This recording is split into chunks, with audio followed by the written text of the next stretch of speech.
Silakan, ada yang mau bertanya, Bro? Halo Kak Agatha, Iya. Pak Erben. Halo. Mau bertanya ini. Silakan. Ya, saya mau bertanya eh, di agama Kristen,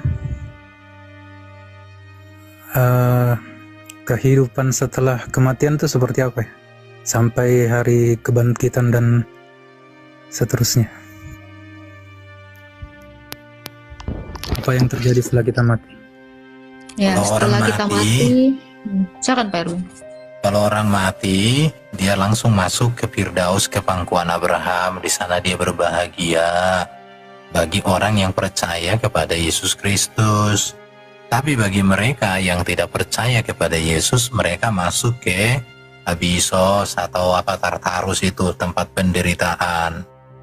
Jadi yang ada di Firdaus nanti dibangkitkan kala Yesus datang kali yang kedua, masuk ke surga yang di apa itu di Abisos atau Hades atau apalah namanya itu.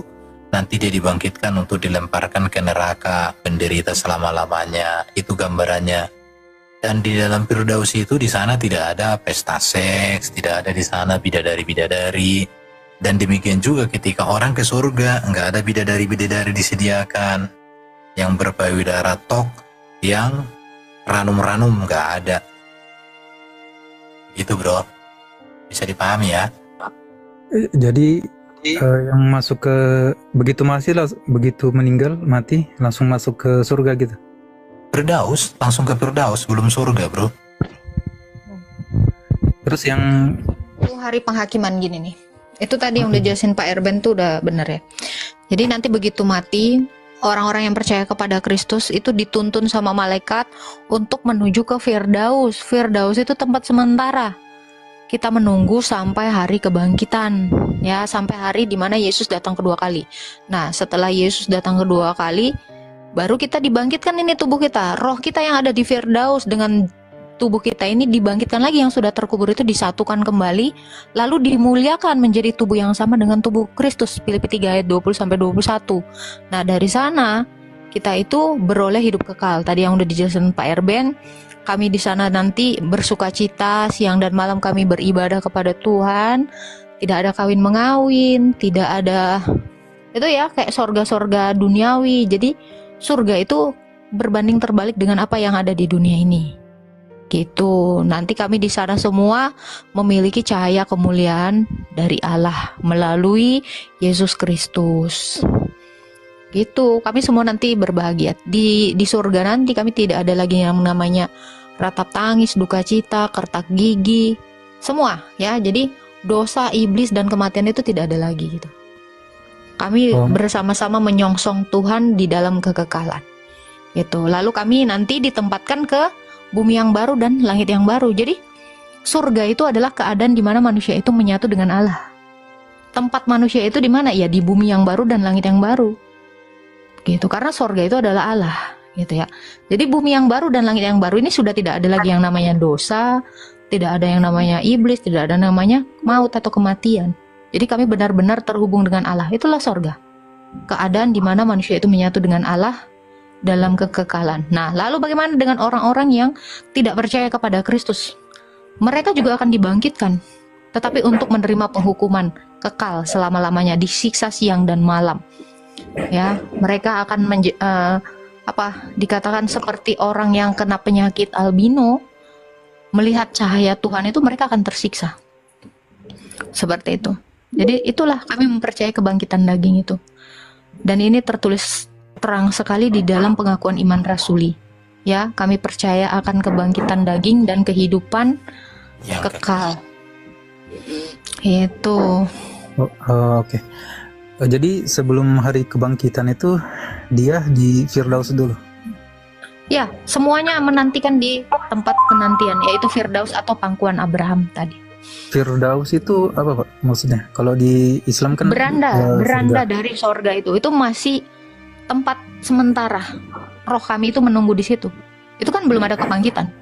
Jadi untuk orang-orang yang percaya kepada Kristus ya, roh mereka itu tetap hidup di Firdaus, dan mereka itu memandang gereja yang satu di bumi ini.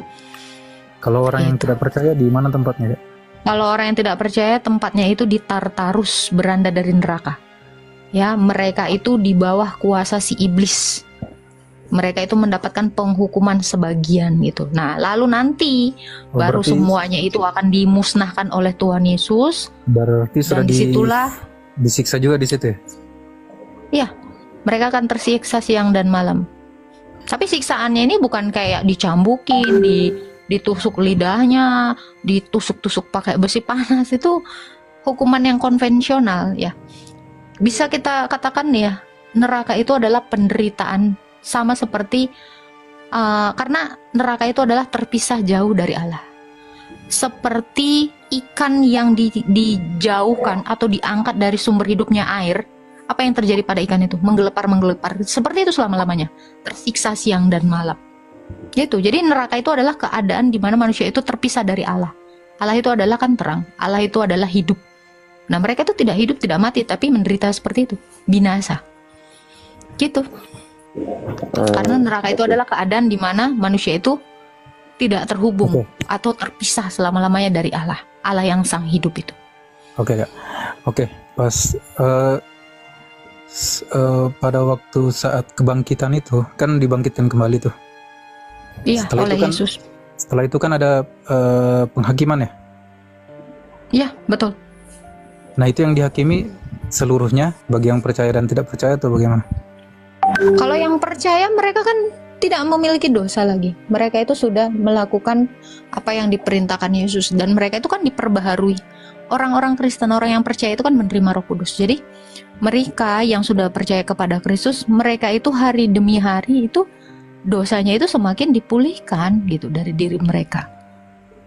Jadi menjelang kematiannya orang yang percaya itu, dosa mereka itu sudah diampuni gitu. Makanya itu adanya kami itu perjamuan kudus setiap hari atau setiap minggu. Jadi setiap hari orang yang sudah mengenakan Kristus itu, dia menerima pengampunan dosa. 1 Korintus 11 ayat 26. Jadi melalui perjamuan kudus, sakramen perjamuan kudus yang merupakan kurban yang dilakukan oleh Yesus di kayu salib, itu adalah menjadi kurban penebus salah kami. Gitu. Jadi setiap orang yang sudah, kayak saya hari ini ya, saya hari ini sudah melakukan perjamuan kudus atau ekaristi, dosa saya sudah tidak ada lagi. Hari ini saya kembali lagi fitrah. Saya tidak memiliki dosa apapun. Istilahnya kayak bertobat Nah, jadi gitu ya, Kak? bukan istilahnya bertobat. Jadi Atau setiap orang yang menerima Kristus itu menerima pengampunan dosa. Nah. Jadi pengampunan dosa itu melalui perjamuan tadi, ekaristi tadi. Ekaristi yang merupakan penggenapan dari kurban-kurban itu. Gitu. Jadi harus percaya kepada Kristus. Biar dosamu itu diampuni, gitu. Nanti setiap hari kami itu melakukan seperti itu. Itulah yang namanya diperbaharui hari demi hari.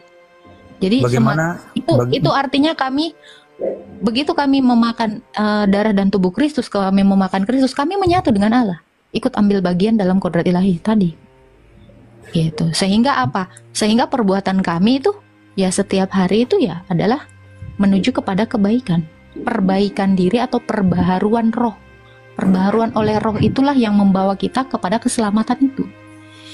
Gitu. Jadi yang menyelamatkan kita itu bukan perbuatan baik kita, tetapi Allah itu sendiri yang bekerja di dalam diri kita memperbaiki kita.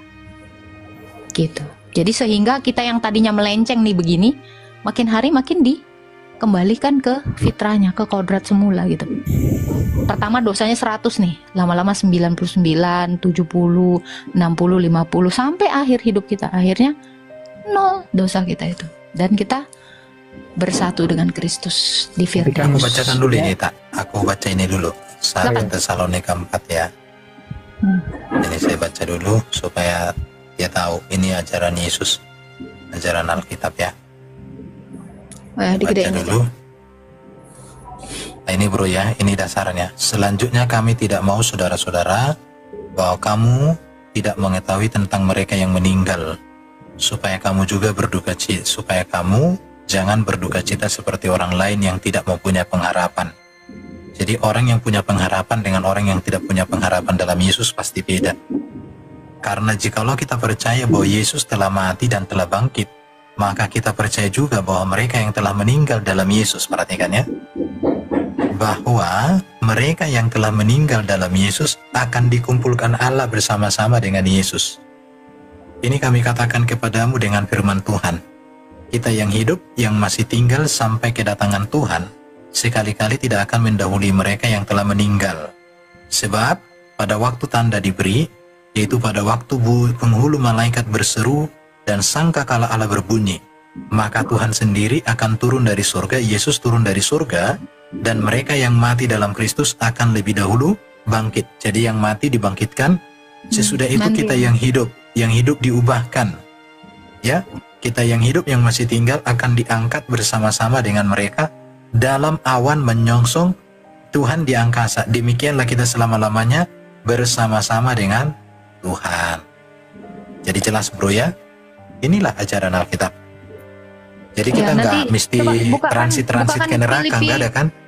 Bukakan Filipi 3 ayat 20-21 Pak Erben. Nah ini dia ini. Kan menyongsong Filipi 3. Tuhan itu kan di Tidak ada Firdaus. transit kan? Nggak ada. Ini diubahkan nih, tubuh kita menjadi Filipi tubuh 3. Kristus. 20-21. 20 dan 21. Oke, saya baca ya. Hmm. Karena kewargaan kita ada di dalam surga, dari situlah kita menantikan Tuhan Yesus Kristus sebagai juru selamat, yang akan mengubah tubuh kita yang hina ini, sehingga serupa dengan tubuhnya yang mulia, menurut kuasanya yang dapat menaklukkan segala sesuatu kepada dirinya. Tepuk tangan.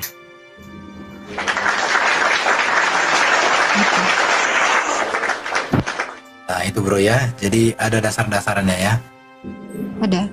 Oke, Pak, mau lanjut nanya lagi? Oke, waktu saat penghakiman itu, misal ini orang yang mengaku percaya, ya kan, tapi dia tidak seperti yang dibilang sama Kak Agatha tadi itu. Tapi dia misalnya Berarti jarang dia bukan beribadah. pengikut Kristus. Ya, itu misalnya artinya yang misal Kak, di dunia mengaku dia ngaku, tapi dalam perbuatannya dia sering melanggar, gitu kan? Itu bagaimana? Itu nanti begitu sekarang mati saya tanya langsung Anda, masuk. apa guna orang ngaku-ngaku pengikut Kristus? Eh, Dapat apa kira-kira? Nggak ada Nah, orang tapi- yang mengaku-ngaku doang, tetapi tidak mengerjakan keselamatan. Karena Yesus itu bilang apa? Di dalam Matius 7 ayat 20-21 dikatakan, bukan setiap orang yang berseru kepadaku Tuhan, Tuhan. Nah itu bukan yang setiap orang yang ngaku-ngaku, tetapi mereka yang melakukan kehendak Bapa. Jadi kehendak Bapa itu adalah Yohanes 24 ya Pak Erben ya, yang percaya Kristus adalah juru selamat itu. Nah itu, jadi setiap orang yang percaya kepada Kristus itu harus mengerjakan keselamatan. Jadi tidak boleh udah percaya Kristus udah leha-leha gitu. Oh tidak demikian. Nah, Jadi harus yang menjadi leha- sama seperti Kristus.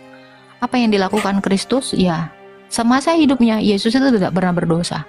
Dan kita meneladani apa yang dilakukan Yesus Kristus gitu. Jadi mengerjakan keselamatan itu yaitu perbaharuan oleh Roh. Itu saya lupa ayatnya di mana ya Pak Erben ya. Yohanes 6 ayat 40 tadi Pak. Sebab inilah kehendak Bapakku, yaitu supaya setiap orang yang melihat anak dan yang percaya kepadanya beroleh kudal, supaya aku membangkitkannya pada akhir zaman. Baru di dalam Yohanes 10 Yohanes 10 ayat 18, tidak seorang pun mengambilnya daripada aku, melainkan aku memberikan menurut kehendak Bapakku sendiri.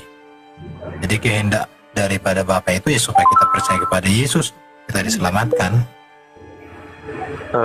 Izin ya Kak, mau tanya, boleh?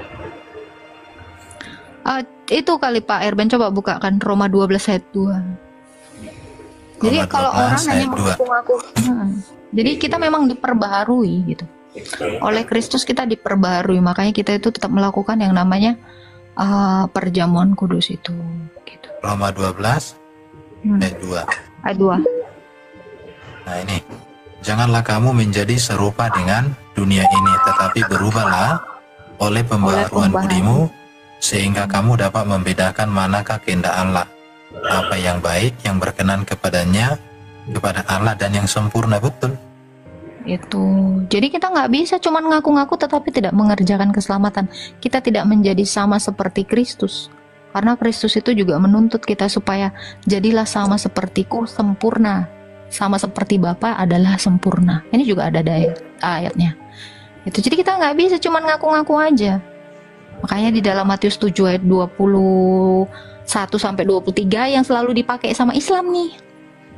Orang Kristen nggak dikenal Yesus, iya. Itu untuk orang-orang yang mengajarkan kesesatan. Ya, Kak, izin untuk mau tanya. orang-orang yang cuman ngaku-ngaku doang gitu. Jadi kalau ikut Kristus itu nggak bisa cuman bilang, "Oh iya, saya ikut Kristus," kayak gini nih. "Oh iya, saya percaya air ini ngilangin aus, tapi nggak saya minum." Ya sih, haus saya nggak hilang gitu. Jadi ngikut Kristus itu harus percaya dan kerjakan gitu. Jadi nggak bisa cuman di mulut doang ya ngaku-ngaku, nggak bisa. Jadi Mungkin saya iman izin tanya, tanpa Kak. perbuatan hakikatnya adalah mati. Jadi kalau kamu beriman kepada Kristus tetapi tidak melakukannya dengan perbuatan, ya imanmu itu mati gitu. Iya, Oke, Kak. izin tanya, Kak. Lanjut ya. Oke, Hmm. boleh, Kak. Ah, Taruh dulu. Silakan penuntut ilmu, sampai di mana tadi? Oke, tadi kan kalau orang yang seperti itu dia nanti dia di penghakimannya baru dihakimi atau pas meninggal langsung sudah diarahkan ke bukan ke Ya. Firdaus. Dia menerima penghakiman sebagian ya. Itu ada ayatnya Wahyu 14 ayat 13 dikatakan ini ya. Jadi setiap perbuatan seseorang itu mengikutinya gitu. Nih. Saya bacakan ya. Ini ya. Kemudian aku mendengar suara dari sorga berkata, "Tuliskanlah, berbahagialah orang-orang yang mati, yang matinya dalam Tuhan sejak sekarang ini. Sungguh," kata Roh, "supaya mereka boleh beristirahat dari jerih lelah mereka, karena segala perbuatan mereka menyertai mereka." Jadi kalau perbuatan kita seperti ibaratnya ya, seperti kayu, seperti jerami, ya, ketika kita mati, perbuatan kita itu akan mengikuti kita. Tetapi kalau perbuatan kita itu seperti emas, tahu kan perbuatan yang seperti emas kan, sifat-sifat yang menunjukkan kemuliaan itu. Nah, ketemu dengan hari penghakimannya Tuhan, ya mereka akan semakin murni. Coba, emas ketemu api gimana?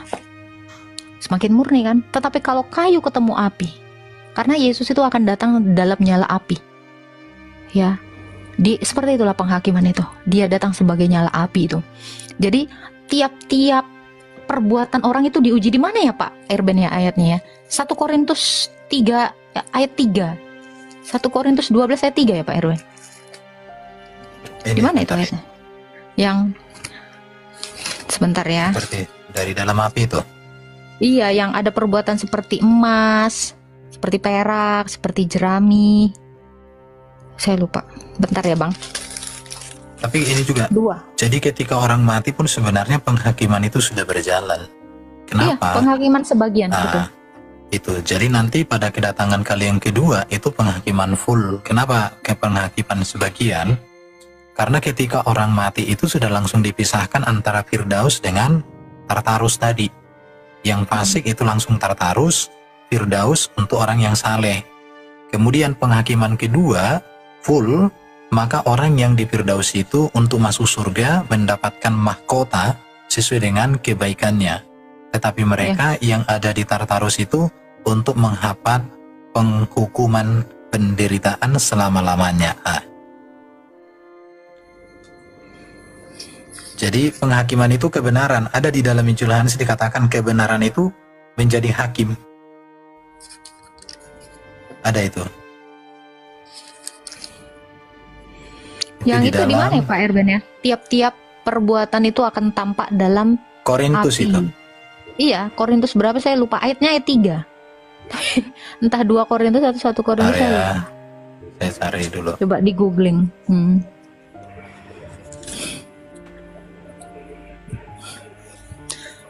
1 Korintus bukan, 1 Korintus 3 ayat 13 bukan itu.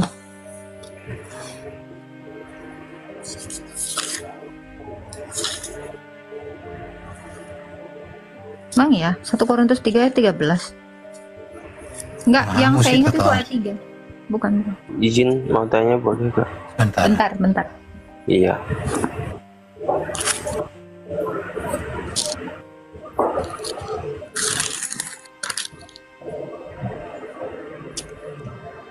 Oh iya benar Pak Erben ya. Nih ya, dasar dan bangunan 1 ya. Korintus 3:15. Nih dari ayat 11 ya. Sebab tidak ada seorang pun yang dapat meletakkan dasar lain daripada dasar yang telah diletakkan, yaitu Yesus Kristus. Entah orang membangun dasar ini, nah ini perbuatan tadi, dengan emas, perak, batu permata, kayu, rumput kering atau jerami. Kelak pekerjaan masing-masing orang akan tampak karena hari Tuhan. Nah ini akan menyatakannya, sebab hari itu akan dinyatakan dengan api. Bagaimana pekerjaan masing-masing orang itu akan diuji dengan api. Jika pekerjaan dibangun seseorang tahan uji, ia akan mendapat upah. Jika pekerjaannya terbakar, ia akan menderita kerugian sendiri. Ya, ia sendiri akan diselamatkan, tetapi seperti dari dalam api. Tidak tahukah kamu bahwa kamu sekalian adalah bait Allah dan bahwa roh Allah ada tinggal di dalam kamu. Jadi kayak gitu. Nanti perbuatan kita itu akan diuji. Inilah nanti penghakiman itu seperti itu. Jadi berdasarkan kemuliaannya, kalau perilakumu tadi udah saya bacakan di dalam Wahyu 14 ayat 13, itu mengikuti kamu. Jadi kalau perilakumu di dunia itu seperti emas, ya kamu itu semakin dimurnikan ketika hari penghakiman itu. Nah itu. Tetapi kalau perilakumu seperti perak, ya kamu di bawah dari emas itu. Kemuliaanmu akan di bawah dari emas itu. Tetapi ketika kelakuanmu itu seperti kayu gitu kan, seperti jerami, ya hangus, terbakar, dan kamu tidak akan selamat. Gitu. Jadi nggak bisa setiap orang yang berseru kepadaku Tuhan Tuhan saja, tetapi mereka juga harus mengerjakan keselamatan itu. Mereka tidak boleh menjadi serupa dengan dunia ini, melainkan mereka harus menjadi sama seperti Kristus. Sebab Kristus sudah menjadi sama seperti manusia, dan manusia harus menjadi sama seperti Kristus. Itulah sorga, itulah menyatunya Allah dengan manusia. Kristus itu adalah penyatuan atau tauhid ya Pak Erben ya, Allah dengan manusia. Itu dia. Allah mengambil rupa manusia, manusia mengambil rupa Allah. Itu sorga tadi. Oke. Jadi kami tidak boleh menjadi sama seperti dunia ini, tetapi sama seperti Kristus. Jadi itu Berarti Filipi pasal ada- 2:12 itu, hai saudara-saudaraku yang kekasih, kamu senantiasa taat, karena itu tetaplah kerjakan keselamatanmu dengan takut dan gentar, bukan saja Bukan seperti saja. waktu aku masih hadir, tetapi lebih pula sekarang waktu aku tidak hadir. Jadi keselamatan itu bukan karena diberikan anugerah gratis ngongkang-ngongkang kaki. Justru kita harus mengerjakan, artinya menghidupi teladan, karya, dan perbuatan ajaran Yesus dalam hidup kita. Makanya menjadi orang Kristen itu, maka dia yang jahat menjadi baik, tidak dari yang baik menjadi jahat. Contoh, waktu dia belum percaya kepada agamanya, dia itu baik, sopan, setia sama istri satu, tapi setelah dia dapat ajaran baru, istrinya banyak, ya kan, suka sama orang, baik yang lewat umur maupun yang kurang umur atau yang pas umur, yang penting ngecelong-kencelong. Nah itu nggak boleh itu, ya. Contoh Paulus itu sebelum percaya Yesus dia menganiaya orang-orang percaya Yesus, tapi setelah percaya Yesus dia justru siap teraniaya. Dia tidak pernah mau untuk menyakiti hati orang, tapi kalau dia disakiti, walaupun dia merasakan dengan menerima itu dengan cinta semua, itulah Paulus. Jadi di dalam Yesus itu mantan orang jahat menjadi orang yang sangat baik sekali. Oke, lanjut yang tadi, Pak Erwin. Berarti itu di hari penghakiman itu baru diketahui siapa yang benar-benar percaya atau beriman, atau dengan siapa yang tidak beriman begitu, ya? Tidak percaya gitu, atau yang hanya mengaku-ngaku. Itu diperbarui lagi hidup ini. Kalau udah mati nanti udah nggak ada gunanya lagi. Makanya sekarang ini orang-orang Kristen itu saling menasihati gitu ya Pak Erben ya. Ada Itu diberikan kalimat ini karunia. tak mungkin bisa dipakai, dari buahnya lah kamu mengenal mereka. Jadi orang Iya. percaya itu kelihatan dari buahnya. Itu aja. Ya kalau dia ibaratnya suka yang lain-lain yang aneh-aneh, ya buahnya masam, itu buah busuk. Ya itu bukan Kristen itu. Kristen itu Oh. pasti buahnya selalu indah, enak, sedap Manis, didengar, manis ya kan, enak matang. dipandang ya kan. Kalau kita datang mukanya Coba masam. Pak Erben. Pak Erben coba nanti datanglah Pak Erben. Agatha coba Pak Erben ngomong.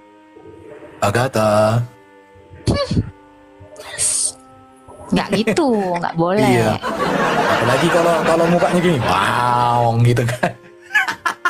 Itu muka singa mengamuk gitu. Iya. Izin mau tanya Kak. Ya, Kalau kita kan sudah mati kan, nanti kan ada yang masuk neraka, ada yang masuk Firdaus. Jadi kalau saya belum nikah gitu, masuk surga atau gimana? Atau ada kerabat saya kan yang beragama Kristen, dia kan belum nikah. Apakah dia sendirian di surga itu atau gimana? Ataukah ada pasangannya nanti? Sorga itu nggak ada kawin mengawin, bro. Jadi bagaimana Orang Adam itu akan hidup. Coba Pak Irman nanti carikan ya. Kita ini Yesus sendiri bilang ya, kamu sesat sebab hari kebangkitan orang tidak kawin mengawin. Orang nanti itu akan hidup seperti malaikat. Malaikat itu nggak ada yang cerat-cerut, karena malaikat itu nggak ada kelaminnya. Ya. jadi Apa ya? Matius Jadi 22 ayat 30. iya. Karena pada waktu kebangkitan orang tidak kawin dan tidak dikawinkan, melainkan hidup seperti malaikat di Malaikat. sorga. Iya. Matius 22 ayat 30. Jadi jangan kamu nanya, kalau saudara saya belum nikah, Rasul Paulus itu nggak nikah. Iya, maksudnya Rasul Nah, Yohanes itu tidak nikah. Ya, Nggak ya. masalah. Yohanes nggak menikah. itu ya Kak. Yohanes sudah Saya menikah. Mau sambung lagi. Jadi kan Nabi Adam kan waktu di Taman Eden kan dijumpakan sama Hawa. Gitu. Dijumpakan. Hei, Maksudnya di Adam dengan Hawa itu tidak dijumpakan. Memang Hawa itu berasal dari Adam. Aduh iya, deh. sebab Adam itu dia.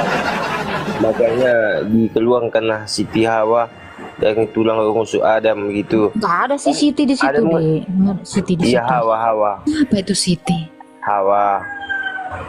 Jadi kan Adam kan kesepian. Apakah nanti ada yang masuk ke surga itu kan Adam merasa kesepian. Jadi apakah dia sendiri juga ataukah dia mempunyai Kau nanya, pasangan? bener-bener aku nggak ngerti. Kau nanya apa sih? Gini, maksud saya kalau ada yang masuk surga, apakah dia sendirian juga di surga? Sudah di bumi dia sendirian jomblo, masuk ke surga jomblo juga. Kapan? Kalau Adam itu jomblo di sorga ya, terus kau ini dari mana deh? Kalau Adam itu jomblo waktu di bumi, terus kau ini keluar dari mana deh? Dari punggungnya kayak ketombe. Ya, Lu maksud kita ini saya semua ada, kita ini semua Begini, ada Kak. kan karena adanya Hawa. Makanya Kan dikatakan perempuan berasal dari laki-laki, laki-laki berasal dari perempuan. Itu kesetaraan itu. Makanya anaknya Adam dan Hawa yang laki-laki itu berasal dari si Hawa. Ada itu ayatnya di Kejadian. Oh, kok Iya. kira Adam jomblo? maksudnya Kapan ini hari Adam bukan jomblo? Waktu Nabi Adam di surga, kan dia kan kesepian, diberikanlah Mana pasangan. ada Adam di sorga? Adam dari sorga. Kapan hari? Adam di sorga. Adam itu di bumi diciptakan. Ya, nggak Bukan- ada. Adam itu digelindingkan itu dari sorga ke bumi, nggak ada. Entah dari mana itu ceritanya tuh. Berarti Adam diciptakan di bumi ya Kak? Ya, Bukan di Taman Eden, bukannya? lo Taman Eden itu ya di bumi. Oh, Taman Siapa Bang. bilang? Bumi ini Taman Siapa Eden. bilang Taman Eden? Loh, Taman Eden itu letaknya di bumi. Tadi kan udah dijelasin ya Pak Erben ya. Oh, Ada sungai Efrat, Tigris. Kemana aja sih Dek? Kau ini nyimak nggak sih Dek? berarti bukan diturunkan Nabi Adam ke bumi begitu, enggak, bukan. Emang diciptakan di bumi. Oh, ya. Menciptakan di bumi ya. Berarti yang mati itu nanti kan kalau sudah mati selesai hari penghakiman langsung ke surga atau ke Taman Eden? Loh, udah dibahas tadi tuh bro. Oh, Jadi kan kalau orang mati ke Firdaus atau ke Tartarus. Dari Firdaus dibangkitkan masuk surga, dari Tartarus dibangkitkan masuk neraka. Kan udah tadi. Yang di Tartarus itu orang-orang fasik, orang-orang nggak percaya Yesus, yang memusuhi Yesus seperti Miriam bambu, gitu. Tapi kalau yang di Firdaus itu orang yang cinta Yesus, I love you sama Yesus, itulah di Firdaus. Dibangkitkan Yesus, dia nanti masuk surga, bahagia dia di sana. Gitu. Udah dijelaskan tadi bro. Simak ulang dong baik-baik Kak. iya. Aku nggak paham maksudnya kok Nabi Adam di bumi ya diciptakan. Setahu aku. Ya, jadi itulah bro yang harus kau tahu. Jadi kalau di Kristen itu Adam itu diciptakan di bumi karena dia diciptakan dari debu tanah. Emang di surga ada debu tanah gitu? Karena gini ya bro, sorga itu adalah Allah. Memangnya Allah itu mengandung tanah?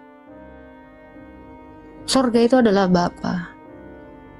Itu makanya Yesus itu berkata gini ya, aku datang dan keluar dari Bapa, aku dari sorga. Loh, sorga itu ya Bapa.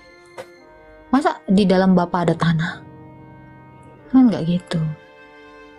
Jadi memang manusia itu diciptakan di bumi. Ini berkuan menurut kitabnya orang Kristen ya.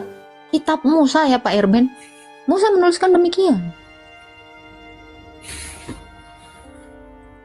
Gitu bro. Oke, ini ada penuntut ilmu, silakan. Kak, mau nanya Kak. Ya, silakan. Kak. Itu nanti yang di hari penghakiman tuh siapa yang menghakimi? Yesus. Dalam rupa manusia atau bukan? Iya dong. Manusia dan ilahi itu tidak akan terpisahkan. Sebab sama seperti dia terangkat, dia juga akan turun dengan cara yang sama. Kisah para Rasul 1 ayat 11. Jadi dalam rupa manusia yang seperti waktu dulu itu abad 1 waktu itu. Dia inkarnasi Allah dan manusia dalam kodrat keilahian dan kemanusiaannya. Kolose 2 ayat 9. Siap Pak Magen, thank you. Oh gitu. Terus bagaimana? Karena Bapak tidak menghakimi, melainkan menyerahkan penghakiman itu kepada anak. Ya. Yohanes 5 itu ya Pak Erben ya. Nih. Oke, sebentar ya, saya bacain.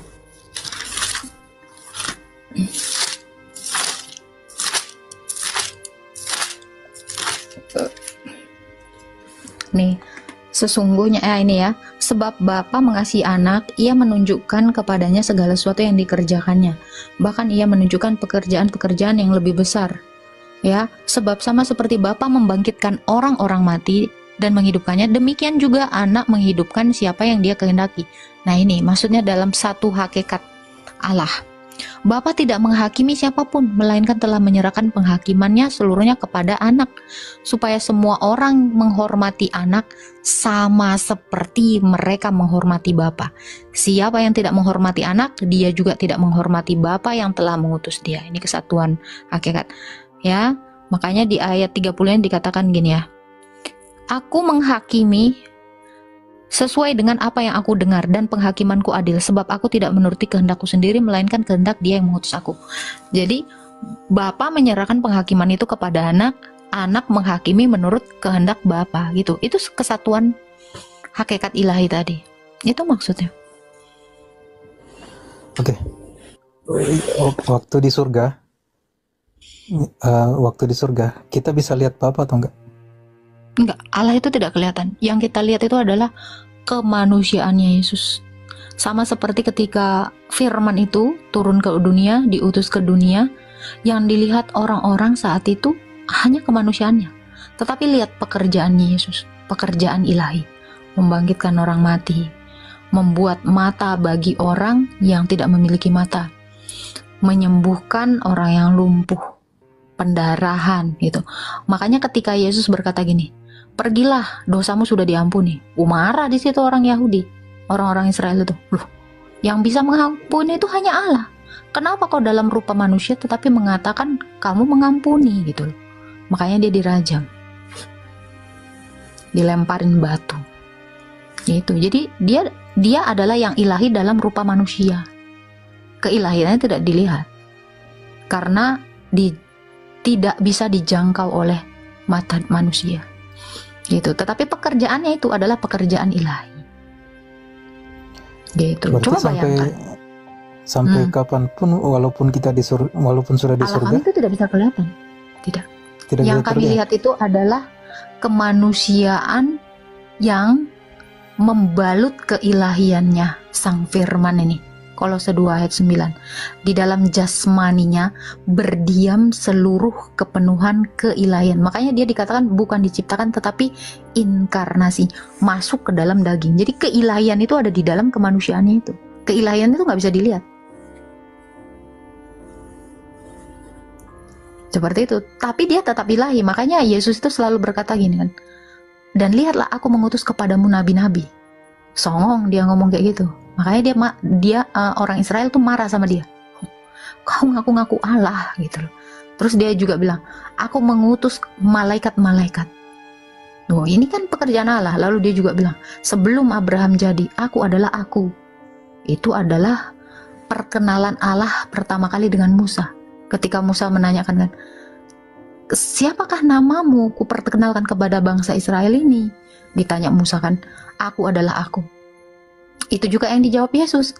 Ketika orang-orang Israel itu menanyakan dia, bagaimana mungkin umurmu belum 50 tahun tapi kau bilang Abraham sudah melihat hari-harimu dan Abraham bersuka cita. Yohanes 8 ayat 58 ini. Yesus mengaku itu, sebelum Abraham jadi, aku adalah aku. Langsung orang Israel saat itu melempari dia dengan batu. Dirajam, mau dirajam dia. Gitu. Jadi dia itu berkali-kali dia mengaku Allah. Perbuatannya itu perbuatan orang Israel, Allah. kok orang Israel tidak mengakui? Pelan kan harusnya Karena kan di kitabnya ada. Karena rupanya manusia. Tapi kan harusnya ada dong Kan nubuatannya dilihat kalau dia akan begini turun. nih. Orang Israel ini kan orangnya nggak goblok, nggak gampang percayaan. Ya, dia nggak gampang. Oh, denger wahyu gini-gini. Oh, percaya. Nah, dia nggak kayak gitu orang Israel ini. Udah sering nengok mukjizat, tetapi mereka tidak menjadi percaya. Sampai apa? Kalau mukjizat itu terlalu receh. Sampai dia mati dan bangkit, baru murid-muridnya itu menjadi percaya semuanya. Nggak ada, karena apa? Yang diharapkan manusia itu bukan mukjizat. Yang diharapkan manusia itu bukan sesuatu yang wow jangka pendek, bukan. Tetapi apa? Makanya sabar. Makanya kenapa orang-orang itu mencari Tuhan? Karena mereka takut mati. Harapan mereka adalah mereka dibangkitkan. Nah, Kristus ini ketika dia berkata-kata demikian, sesungguhnya anak manusia akan diserahkan dan akan mati dan akan bangkit pada hari yang ketiga. Orang-orang tuh nggak ada yang percaya. Bahkan murid-muridnya juga nggak percaya saat itu. Kenapa? Karena mereka itu masih ditutupi selubung. Segitu mereka udah ngelihat mujizatnya begitu banyak. Ya, dari yang Lazarus dibangkitkan. Karena itu, apalagi ini orang-orang sekarang ini yang goblok ini ya, cuman dengar katanya, aku dapat wahyu begini-gini, terus percaya, ini goblok. Orang Israel tuh gitu, karena mereka berpikir, gitu. Sampai mereka melihat dia bangkit, baru di situ mereka percaya. Sesungguhnya dia adalah Allah. Karena tidak ada satu orang pun yang bisa membangkitkan dirinya sendiri sesuai dengan apa yang dia katakan. Makanya Thomas saat itu yang nggak percaya ya, ini Thomas termasuk murid yang paling degil. Sebelum aku mencucukkan jariku ini ke tangan yang bekas dia disalibkan itu, sebelum kucucukkan ke lambung dia yang pernah ditusuk waktu dia disalib itu, nggak akan percaya aku. Begitu dia buktikan, langsung dia sujud mengatakan, ya Tuhanku, ya Allahku. Dari situlah mereka menjadi percaya dan mereka benar-benar menerima kuasa itu. Akhirnya apa? Para rasul itu menerima kuasa yang sama seperti yang dilakukan Yesus. Makanya Paulus bisa menghidupkan orang mati. Petrus juga menghidupkan orang mati. Namanya Tabita. Namanya yang satu lagi Yutikus. Mereka mengusir setan. Mereka menjadi sama seperti Kristus. Diberikan mujizat sama Yesus.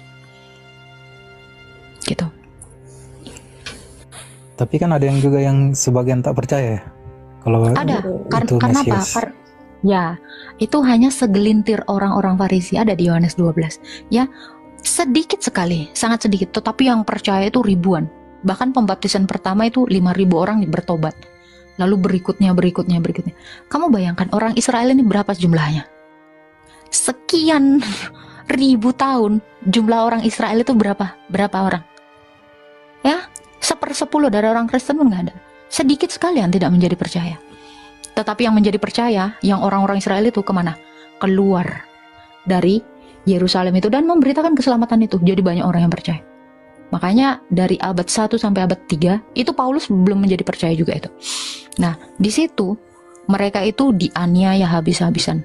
Tapi banyak juga yang menjadi percaya. Kenapa? Karena murid-muridnya itu diberi kuasa.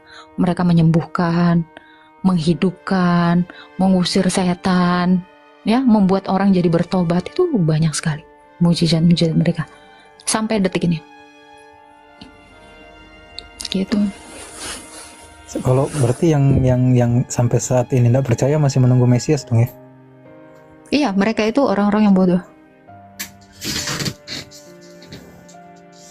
Berarti Iya, mereka itu orang-orang yang sombong. Ya, mereka itu Oke, yang berarti- yang ini. Loh, ini kok gini sih? Jadi gini. Kok jadi deket banget. Gimana nih? Aku harus menjauh. Iya. Wah, ini kayak yang Bang Meta kemarin ini. Keluar dari ini.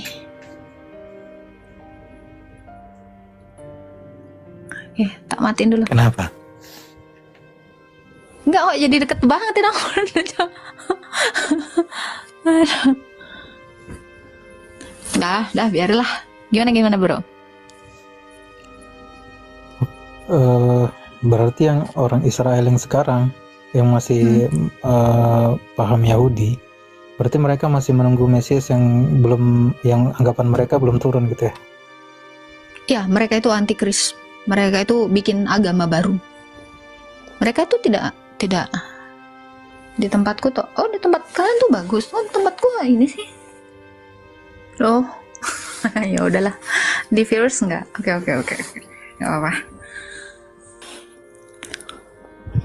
Ada lagi yang mau ditanya, Bro? Halo. Oke, itu aja dulu. Ini suaraku nggak ada Yang ya, lain Pak? coba. Oh, ada. Oke.